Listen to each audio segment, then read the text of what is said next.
ပါကျွန်တော်ရဲ့ technology channel ကနေပြန်လဲကြိုးစားပါတယ်ခင်ဗျာအခုကျွန်တော်ပြန်လဲမျှဝေပေးမယ့်အရာကတော့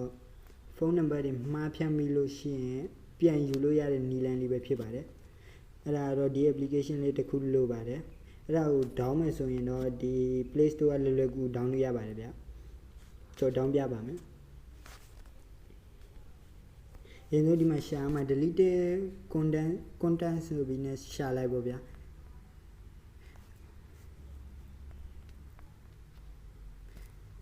ဒီကုန်းနဲ့ကျွန်တော်မရပြတော့ဘူးဒီမှာဒီအပေါ်ဆုံးက application လေးပဲဖြစ်ပါတယ်အဲ့ဒါ install တင်လိုက်ပါရမ်းလွယ်ကူပါတယ်ပထမဆုံးအဲ့ဒီ application လေးတွေဝင်လာတော့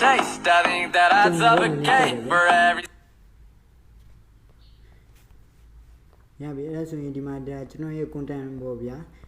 အခုကျွန်တော်မှားဖြတ်မိတာတဲ့ content ဆိုရင်ဒီဘက် channel delete မှာရှိမယ်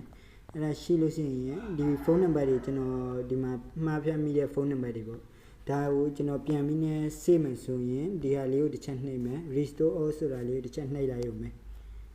ဒီလိုလေးစတဲ့ပြလို့ရှိရင်ရပါပြီဗျ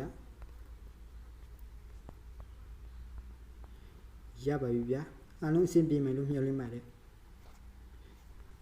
ကျွန်တော် channel လေးကို subscribe နဲ့ comment လေးနှိပ်တာဘူးလည်းမမေ့ပါနဲ့ဗျအားလုံးပဲကျေးဇူးတင်ပါတယ်ဗျ